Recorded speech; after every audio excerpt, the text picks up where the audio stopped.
여호사밧이 부귀와 영광을 크게 떨쳤고 아합 가문과 혼인함으로 인척 관계를 맺었더라.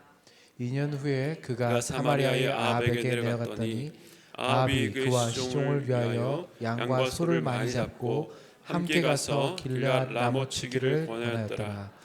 이스라엘 왕 아합이 유다 왕 여호사밧에게 이르되 당신이 나와 함께 길르앗 라못으로 가시겠느냐 하니 여호사밧이 대답하되 나는 당신과 다름이 없고 내 백성은 당신의 백성과 다름이 없으니 당신과 함께 싸우리이다 하는지라.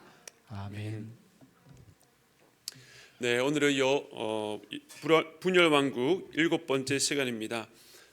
분열 왕국의 첫 번째 왕이 르호보암이었습니다. 르호보암 왕 때 이스라엘이 남유다와 북이스라엘로 이렇게 갈라지게 되었습니다. 이때 북쪽에 경건했던 자들이 이 신앙의 자유를 찾아서 이 남쪽으로 남하에서 내려오면서 그들이 참 하나님의 큰 복을, 나라가 안정되는 그런 복을 누렸습니다. 그러나 르호보암이 여호와의 율법을 버릴 때에 애굽 왕 시상의 침공을 받아서 거의 속국으로 전락하고 맙니다. 하나님께서는 그들이 간구할 때에 조금 구원하심으로 이 땅 가운데 하나님의 종으로 사는 것이 나은지 아니면 세상의 종, 세상 왕의 종으로 사는 것이 나은지를 경험케 하셨습니다. 그러나 유다는 이 일에서 교훈을 얻지 못하고 역사 속에 계속된 굴욕을 겪어야 했습니다. 이 르호보암 다음 왕이 아비야 왕인데 그의 통치 마지막 해에 북이스라엘과 큰 전쟁이 있었습니다. 아비야 왕이 높은 산에 올라가서 일장 연설을 하는 가운데에 남유다가 이 앞뒤로 포위를 당하게 되죠. 그때 백성들이 하나님께 부르짖을 때에 하나님의 도우심으로 크게 승리했습니다. 그러나 아비야 왕은 그 전쟁에서 승리하고도 그의 악함 때문에 죽고 그 뒤를 이어서 아사 왕이 등장했습니다. 지난 2주 동안에 이 아사 왕에 대해서 우리가 함께 살펴보았는데요. 그는 율법대로 나라를 다스리려 노력하는 가운데에 구스의 100만 대군을 물리쳐서 큰 승리를 거두기도 했습니다. 그의 통치 대부분을 정말로 다윗과 같이 하나님 앞에 정직하게 행했지만 말년에 이 북이스라엘의 위협과 또 자신의 건강 문제에 대해서 하나님을 의지하지 않고 교만히 행하다가 하나님의 징계를 받습니다. 오늘은 분열 왕국 네 번째 왕인 이 아사의 아들 여호사밧입니다. 여호사밧이야말로 유다에서 손꼽히는 의로운 왕입니다. 역대하 17장부터 20장까지 곳곳에 그의 치적에 대해서 나와 있는데 먼저 그는 왕이 되어 내실을 다졌습니다. 스스로 마음을 강하게 하고 유다의 모든 성읍에 군대를 주둔시키고 주의 성읍에 수비대를 배치했습니다. 그리고 자기 아버지 아사의 길을 따라서 다윗처럼 오직 하나님께만 구하며 계명을 준행했습니다. 이 여호사밧이 여호와의 율법에 대해서 얼마나 열심이었는지 모든 백성들이 여호와의 율법을 따르게 하려는 열망이 그의 마음 가운데 있었습니다. 그래서 그는 지도자들 또 레위 사람들 제사장들을 한 팀으로 꾸려서 특별 조직을 만들었는데요. 그들의 역할에 대해서 역대하 17장 9절은 이렇게 말합니다. 제가 읽겠습니다. 그들이 여호와의 율법책을 가지고 유다에서 가르치되 그 모든 유다 성읍들로 두루 다니며 백성들을 가르쳤더라. 그러니까 이들이 율법책을 직접 가지고 유다의 모든 성읍들을 직접 돌아다니면서 백성들을 가르친 것입니다. 당시 유다 안에서도 여전히 우상을 숭배하고 예루살렘 성전이 아니라 산당에서 제사 드리는 일이 있어 왔습니다.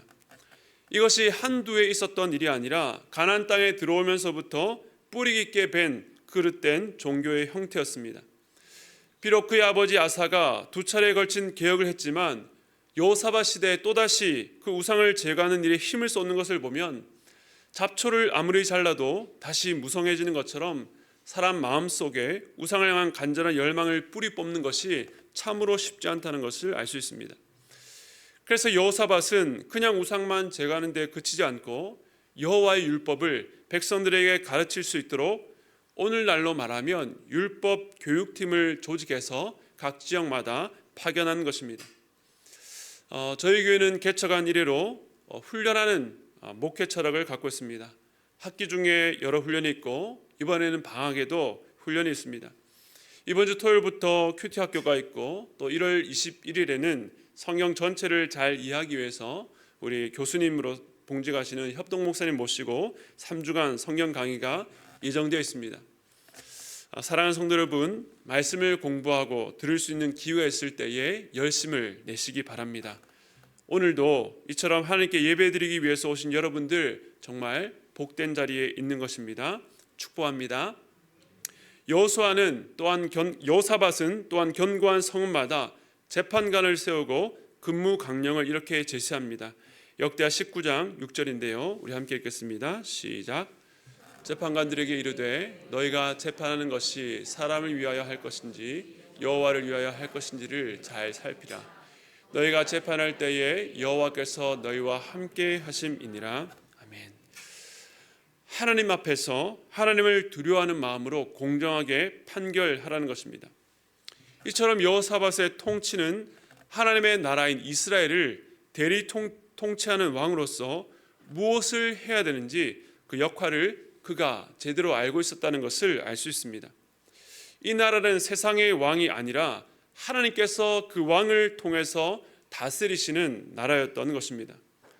그러므로 백성들이 하나님의 통치를 받기 위해서 먼저 말씀을 배워야 했고 또 그 말씀의 근거에서 옳고 그름을 판결하는 재판장이 필요했던 것입니다. 이를 통해서 이 율법의 통치가 각 지방 가운데 이 하나님의 공의와 정의가 시행되도록 그렇게 한 것입니다. 또 여호사밧의 경건은 전쟁 중에서도 빛이 납니다. 역대하 20장에는 모압과 암몬과의 전쟁 기사가 나오는데요. 여호사밧은 그 대적을 보고 두려워했지만 즉시로 여호와께 낯을 향해 간구하고 온 백성에게 금식을 선포했습니다. 역대하 20장 12절인데요. 그의 기도를 보겠습니다.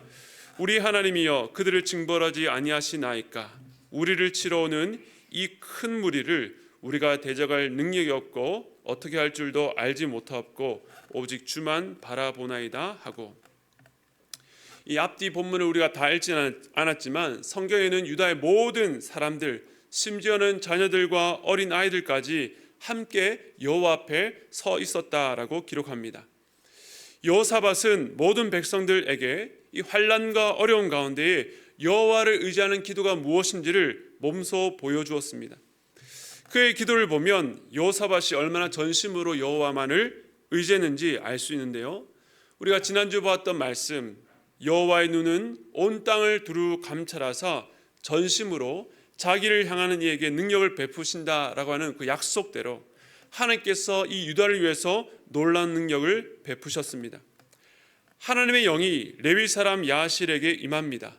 그가 백성들과 왕에게 골짜기에 가서 적들이 올 때에 그저 여호와께서 구원하는 것을 보라고 전했습니다. 다음날 아침 일찍 여호사밧이 다시 백성들을 격려하며 그 전쟁터에서 온 백성과 레위인이 함께 섰습니다. 이 장면을 함께 보겠습니다. 역대하 20장 21절과 22절입니다. 우리 함께 읽겠습니다. 시작.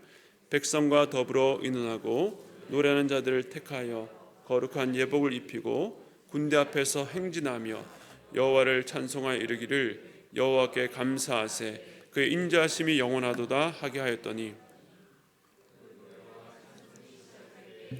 여호와께서 복병을 두어 유다를 치러 온 암몬 자손과 모압과 세일산 주민들을 치게 하심으로 패하였으니, 또 한 번 역사상 유례없는 놀라운 승리를 경험했습니다. 아마도 역사상 가장 큰 찬양대였을 것입니다. 전쟁 중에 이들이 하나님을 찬양할 때에 하나님께서 그들을 대신해서 싸우시고 승리를 주신 것입니다. 여호사밧이 이처럼 신실하게 나라를 다스리니 하나님께서 어찌 가만히 있겠습니까? 하나님께서는 유다를 이 사방 모든 나라에게 두려움을 주셔서 감히 이 여호사밧과 싸우지 못하게 하셨습니다.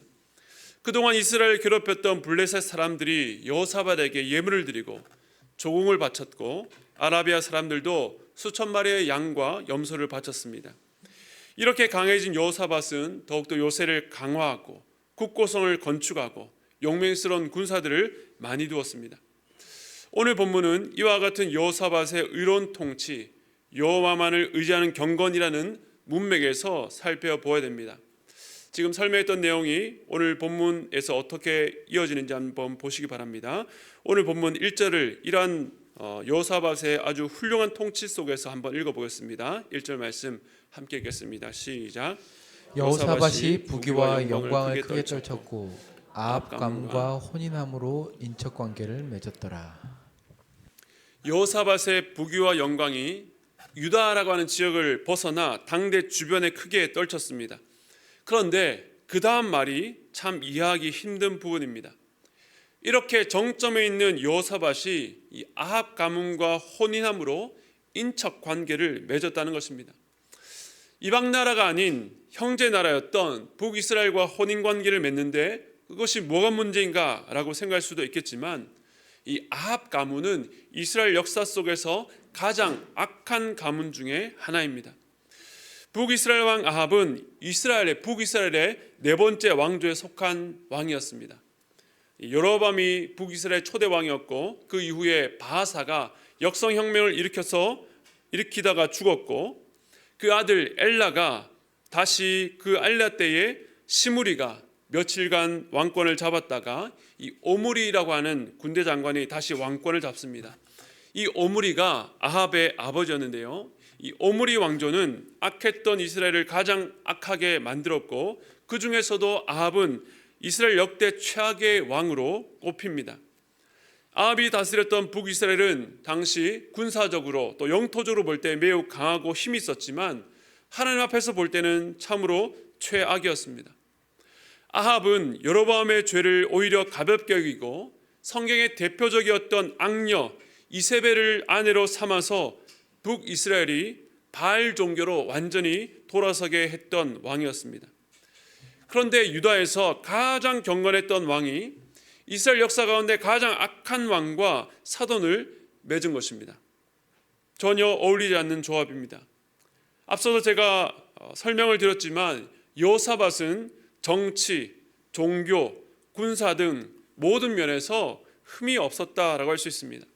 하나님의 말씀에 근거해서 나라를 참으로 잘 다스렸습니다. 그런데 그의 통치 가운데 유일한 흠이 있다면 바로 북이스라엘의 악한 왕들과 깊은 교제를 나누었다는 것입니다. 대를 이어서 관계를 맺었는데 제일 먼저는 오늘 본문에 나오는 아합과의 연합이었습니다. 오늘 본문 역대하 18장을 보면 여호사밧이 사마리아의 아합에게 가서 융숭한 대접을 받고 아합의 제의를 듣습니다. 군사를 이끌고 길앗 라못을 함께 치자는 것입니다. 그 제안을 듣고 여호사밧의 말이 나는 당신과 다름없고 내 백성은 당신의 백성과 다름이 없으니 당신과 함께 싸우겠다라고 말합니다. 이렇게 전쟁을 나서는데 이 악한 아합이 악한 꾀를 꾸밉니다. 사실 이번 전쟁에서 여호와께서는 아합을 죽이려고 작정하셨습니다. 그런데 아합이 그것이 불안했는지 여호사밧에게 제안하기를 자신은 일반 병사복을 입을 테니까 당신이 왕복을 입고 이 전쟁에 참전하라고 했습니다. 왜 그랬겠습니까? 적군이 왕복을 입고 있던 이 여호사밧을 자신으로 착각하여 대신 죽이기를 바랬기 때문입니다. 그런데 순진한 여호사밧이 그 제안까지 수락했습니다. 그 아람의 유일한 목표는 아합이었습니다. 그래서 처음에는 여호사밧이 아합인 줄 알고 쫓아가서 죽이려 하다가 하나님의 특별하신 도우심으로 겨우 살아납니다. 그런데 후에 이 아람의 한 군인이 무심결에 쏜 화살에 아합이 맞아서 결국 이 전쟁에서 죽게 됩니다. 이쯤 되었다라고 한다면 아합 가문은 물론이요 북이스라엘과의 관계를 다시 한 번 더 생각하고 단절해야 되지 않겠습니까? 그런데 여호사밧은 이 아합의 아들이었던 아시야 왕과도 함께 일을 합니다. 열왕기상 22장에 보면 여호사밧이 아합의 아들 아시야와 오빌이라는 지역에 금을 구하기 위해서 함께 배를 만들어 보내려 했던 일이 나옵니다. 즉 북이스라엘과 경제적 협력 관계를 한 것입니다. 마찬가지로 하나님께서 그 일을 기뻐하지 않으셔서 그 배가 결국 파선해서 계획이 무산됩니다. 그 후에 이 아시야가 2년 만에 죽었는데 그의 아들 여호람이 왕이 되었는데 이번에도 여호사밧은 그와 함께 전쟁에 나갑니다. 그것이 열왕기 3장의 내용인데요. 이스라엘이 모압과 싸우려 하는데 이번에도 유다 왕 여호사밧을 끌어들입니다. 전쟁하러 가는 길에 물이 없어서 싸워보지도 못하고 죽을 뻔했는데 이번에도 하나님께서 도우셔서 결국 그 전쟁에서 승리하게 하셨습니다. 이처럼 여호사밧은 아합과 또 그의 아들 아시아와 또 손자 여호람까지 3대에 걸쳐서 북이스라엘과 군사, 경제적으로 깊은 협력 관계를 유지했다는 것을 알 수 있습니다. 그런데 이 모든 일의 출발점은 바로 오늘 본문 1절에서 말하는 것처럼 아합 가문과 사돈을 맺은 일이었습니다. 그렇다면 하나님께서 이 일에 대해서 경고가 없었을까요? 분명히 있었습니다. 하나님께서는 제일 처음에 아합과 함께 나간 전투에서 겨우 살아 돌아왔던 여호사밧에게 선견자 예후를 통해서 심히 책망하셨습니다. 역대하 19장 2절 말씀 우리 함께 읽겠습니다. 시작. 하나님의 아들 선견자 예후가 나가서 여호사밧 왕을 맞아 이르되 왕이 악한 자를 돕고 여호와를 미워하는 자들을 사랑하신 것이 옳으니이까. 그러므로 여호와께로부터 진노하심이 왕에게 임하리이다. 제가 오늘 여호사밧에 대해서 너무 많은 정보를 드렸는데 아무튼 정리하면 여호사밧이 참 훌륭한 왕이었다는 겁니다. 그런데 그에게 한 가지 흠이 있었다면 북이스라엘 왕과 계속 연합해서 무언가를 했다는 것인데 그 일로 말미암아 하나님께서 여호사밧을 책망했습니다. 그런데 이 책망을 듣고도 계속해서 깊은 관계를 이어갔습니다. 그때마다 큰 위기에 빠졌고 하나님의 도우심으로 그 위험에서는 벗어납니다. 사실 여호사밧의 치적에 대해서는 몇 번에 걸쳐서 다뤄야 될 만큼 참 칭찬할 것이 많지만 여호사밧 통치 전체와 유다 역사 속에서 오늘 본문은 굉장히 뼈아픈 지점이라고 할 수 있습니다. 열왕기서를 보면 의외로 여호사밧의 공로를 많이 다루지 않은 것을 볼 수 있습니다. 오히려 엘리야와 엘리사의 사역이 펼쳐졌던 북이스라엘에 더 초점을 맞추고 있고 여호사밧은 북이스라엘과 연관된 부분에서 마치 조연처럼 등장합니다. 이스라엘 역사 전체를 놓고 보면 여호사밧이 이 북이스라엘과 연합된 일로 인해서 어쩌면 중심인물이기보다 주변인으로 전락했다라고 볼 수도 있습니다. 그렇다면 왜 여호사밧은 이처럼 어리석은 선택, 그 결정을 계속해서 지속하게 되었을까요? 제가 여호사밧에 관련된 본문을 묵상하면서 가졌던 고민이었습니다. 그의 성품이나 능력, 지혜, 경건에 있어서 부족함이 없었는데 왜 이토록 어리석은 결정을 그것도 계속 돌이키지 않고 지속했을까요? 여호와의 책망을 받고도 계속 관계를 맺은 것을 볼 때에 여호사밧이 이 문제가 그렇게 심각하다고 생각지 않았던 것으로 보입니다. 인간적인 정을 끊지 못했고 스스로 볼 때는 자신감이 지나쳐서 이 아합과의 연합을 자신의 손 안에서 충분히 다룰 수 있는 일로 생각했습니다. 여호사밧은 북이스라엘과 관계에서 늘 융숭한 대접을 받았습니다. 북이스라엘 왕들은 여호사밧에 대해서 굉장히 호의적이었습니다. 왜 그랬을까요?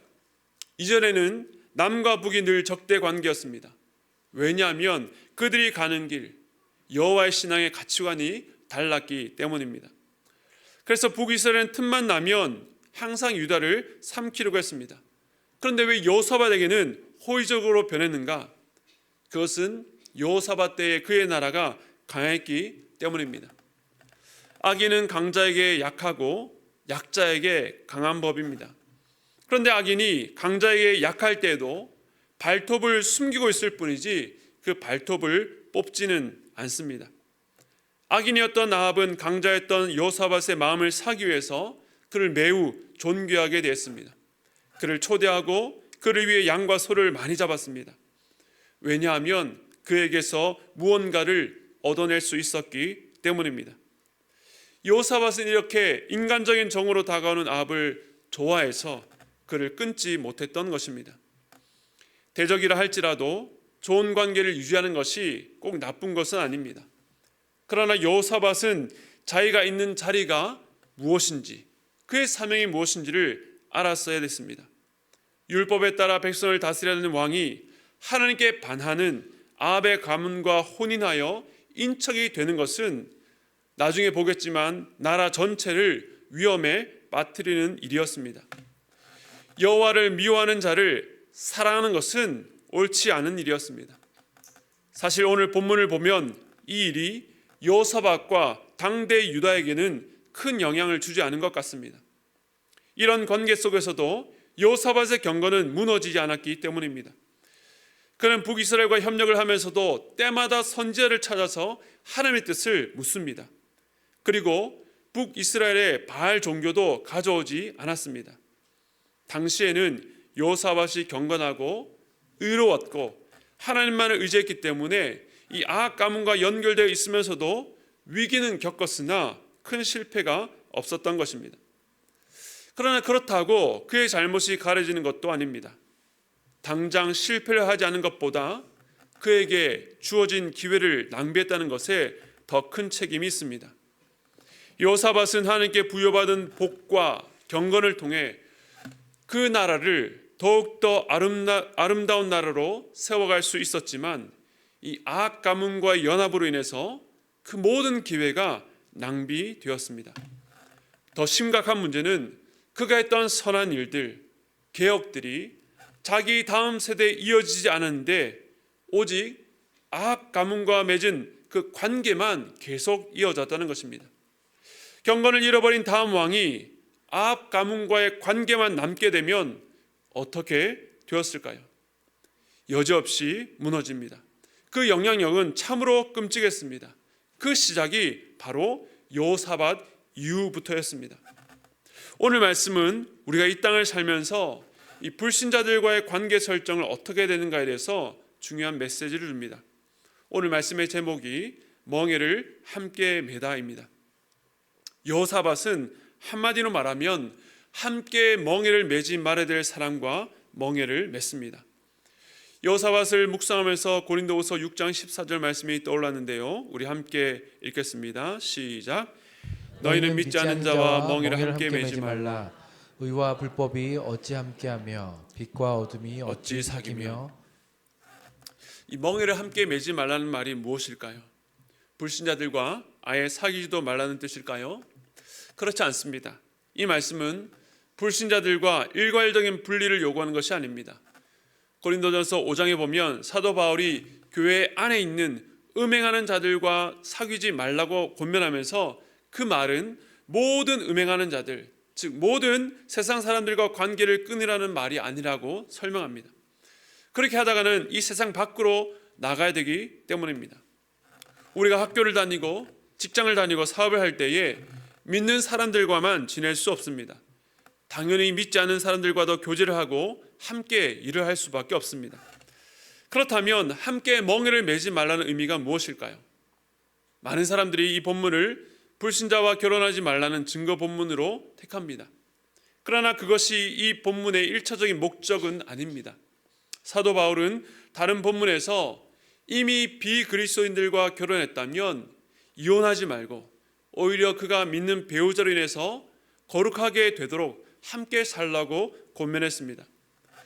고린도후서에서 불신자와 멍에를 함께 매지 말라는 명령은 우리가 살아계신 하나님의 성전이라는 문맥에서 나온 말씀입니다. 고린도후서 6장 후반부를 보면 하나님께서 우리로 성전을 삼으신 것은 하나님께서 우리 가운데 거하시며 우리의 하나님이 되시고 우리로 그분의 백성을 삼기 위해서라고 밝힙니다. 그러므로 너희는 그들로부터 구별하여 부정한 것을 만지지 말라고 말씀합니다. 즉 그리스도인의 거룩함을 요구하는 것입니다. 우리가 이 땅을 살면서 불신자들과 만나 교제하고 함께 살아야 됩니다. 그들을 돕고 사랑을 흘려보내고 그들에게 주님을 소개하고 주님을 영접할 수 있도록 섬겨야 됩니다.